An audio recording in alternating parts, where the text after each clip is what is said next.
आज के हमारे इस वीडियो में हम आपके लिए वैशाख स्नान की एक बहुत सुंदर कहानी लेकर आए हैं। एक समय की बात है, किसी नगर में एक राजा था जो बहुत दयावान, धर्मात्मा और भगवान विष्णु का परम भक्त था। वह हर वर्ष गंगा जी में वैशाख स्नान करता था। एक समय जब वैशाख मास आया, तब राजा ने निश्चय किया कि मैं इस नगर का राजा हूँ, मुझे पूर्ण अधिकार है कि मैं सबसे पहले गंगा जी में स्नान करूं। उसने सारे नगर में ढिंढोरा पिटवा दिया कि गंगा जी में सबसे पहले वह स्नान करेगा और बाद में सब। यदि कोई पुरुष उससे पहले स्नान करेगा तो वह उसे अपना आधा राज्य दे देगा, और यदि कोई महिला उससे पहले स्नान करेगी तो वह उससे विवाह कर लेगा। ऐसा कहकर राजा ने गंगा जी के घाट पर पहरा कड़ा करवा दिया।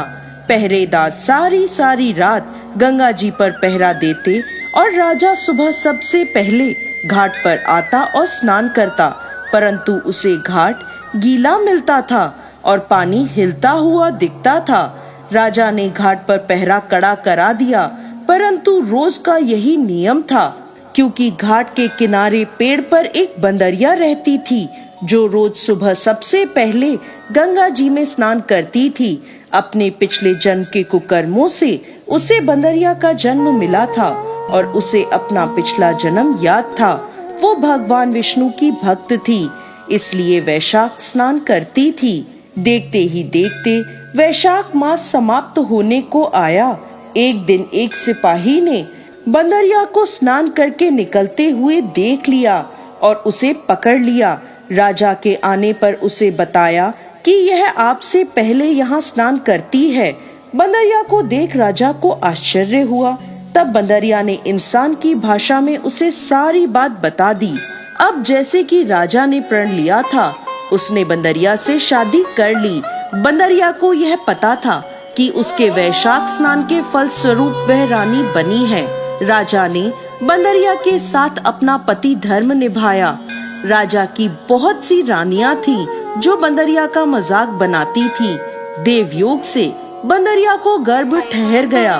धीरे धीरे 9 महीने का समय बीता और बच्चा होने का समय नजदीक आ गया। एक समय बंदरिया ने राजा से पूछा, जब बच्चा होने को होगा तो मैं आपको कैसे बताऊंगी। राजा ने बंदरिया के कमरे में एक घंटी लगवा दी और बोला, जब तेरे दर्द हो तो तू यह घंटी बजा देना, मैं आ जाऊंगा। जब बाकी रानियों ने घंटी देखी तो पूछने लगी, यह घंटी क्यों लगवाई है। तो बंदरिया ने सारी बात उन्हें बता दी। रानियां हंसने लगी और बोली, जरा बजाकर तो देखो राजा जी आते हैं या नहीं। बंदरिया ने घंटी बजा दी। राजा दौड़ा दौड़ा वहां आया और पूछने लगा, क्या हुआ, दर्द हो रहा है। बंदरिया बोली, मैं तो देख रही थी कि आप आते हैं या नहीं। यह सुनकर राजा को बहुत गुस्सा आया। उसने गुस्से में घंटी उतरवा दी। एक दिन बंदरिया को दर्द होने लगा तो रानियां बोली, तू आंखों पे पट्टी बांधकर लेट जा, इससे तुझे दर्द नहीं होगा। वैशाख मास के पुण्य के प्रभाव से बंदरिया ने एक बहुत सुंदर पुत्र को जन्म दिया। उसे देखते ही सभी रानियां चिढ़ गईं, क्योंकि उनके कोई संतान नहीं थी। वह सोचने लगी, अब यह राजकुमार बनेगा और बंदरिया राजमाता बन जाएगी।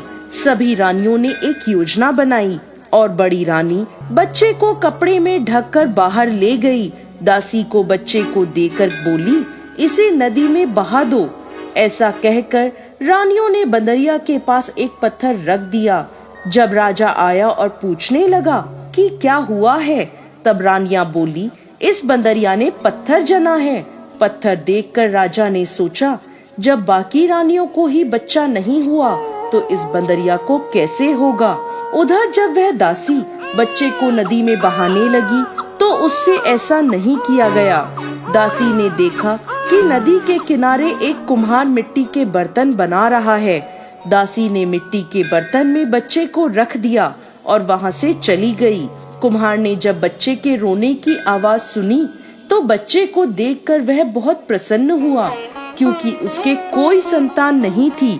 अब कुम्हार और कुम्हारिन उस बच्चे का प्यार से लालन पालन करने लगे। वह जानते थे कि यह बच्चा किसी उच्च परिवार का है, क्योंकि वह एक रेशमी कपड़े में लिपटा हुआ था। देखते ही देखते वह लड़का बड़ा होने लगा। एक दिन वह कुएं के पास खेल रहा था।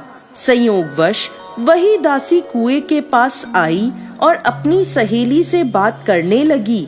बातों बातों में उसने बंदरिया के बेटा पैदा होने की सारी बात बताई और यह भी कहा कि उसने बच्चे को एक कुम्हार के बर्तन में रख दिया था।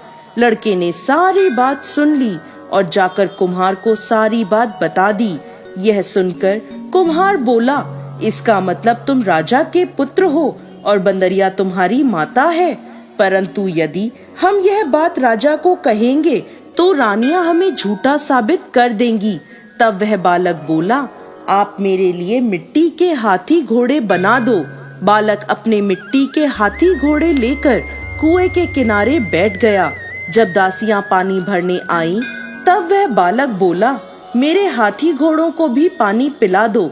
दासियां बोली, मूर्ख, मिट्टी के हाथी घोड़े भी कभी पानी पीते हैं? तो वह लड़का बोला, यदि राजा यह मान सकता है कि बंदरिया के बच्चे की जगह पत्थर पैदा हुआ है, तो मिट्टी के हाथी घोड़े भी पानी पी सकते हैं। दासियों ने यह बात जाकर राजा को बता दी। यह सुनकर राजा को बहुत आश्चर्य हुआ। उसने बंदरिया से पूछा तो वह बोली, मुझे कुछ नहीं पता, मेरी आंखों पर पट्टी बंधी थी। राजा ने रानियों से पूछा तो रानियां बोली, हमने पत्थर पैदा होते देखा है। राजा को रानियों की बात पर विश्वास हो गया। राजा ने कुम्हार को और उसके बेटे को देश निकाला दे दिया। अब वह जंगल में अपनी झोपड़ी बनाकर रहने लगे। एक दिन योजना बनाकर वह लड़का मिट्टी के घड़े में पानी भरकर और पेड़ के नीचे आंच जलाकर पीपल के पेड़ पर चढ़कर बैठ गया। कुछ ही देर में जंगल में नगर की कुछ लड़कियां आईं और लकड़ी काटने लगी। थकान से उन्हें प्यास लगने लगी। उन्होंने पेड़ पर बैठे उस लड़के को देखा तो उससे पानी मांगने लगी। तो वह बोला, पानी के बदले तुम्हें मेरा एक काम करना होगा। मेरा गमछा पकड़कर तुम्हें मेरे पीछे पीछे चलना होगा। प्यास से व्याकुल होकर लड़कियों ने हाँ कर दी और गमछा पकड़कर उसके पीछे पीछे चल दी। लड़के ने पीपल की और अग्नि के चक्कर लगाना शुरू कर दिया और फिर उन्हें पानी पिला दिया। पानी पीकर सभी लड़कियां अपने अपने घर चली गईं। घर जाकर उन्होंने सारी बात अपने माता पिता को बताई। सभी लोग इकट्ठे होकर राजमहल में पहुँचे। वहाँ राजपुरोहित जी को सारी बात बताई गई। तो वह पूछने लगे, पीपल के साथ क्या वहाँ अग्नि भी थी? तो लड़कियां बोली, हाँ, वहाँ अग्नि भी थी। राजपुरोहित जी बोले, इन सभी लड़कियों का विवाह उस एक लड़के से हो गया है। अब राजा सभी के साथ उस लड़के से मिलने जंगल में पहुंचा और बोला, तुमने इन सभी से विवाह किया है? लड़का बोला, हाँ, मैंने इन सभी से विवाह किया है। राजा बोला, अब तुम्हें इन सभी को अपने साथ रखना होगा। लड़का बोला, मैं तो जंगल में यहाँ वहाँ घूमता हूँ, मेरे पास तो घर भी नहीं है, इन्हें कहाँ रखूंगा? तब राजा ने लड़के से कहा, तुम हमारे साथ नगर में चलो, मैं तुम्हारे लिए घर बनवाऊंगा जहाँ तुम इनके साथ रह सकते हो। देखते ही देखते उसका घर तैयार हो गया और उसकी सभी पत्नियों को एक एक पुत्र रत्न प्राप्त हुआ। अब लड़के ने राजा को रानियों के साथ भोजन पर आमंत्रित किया।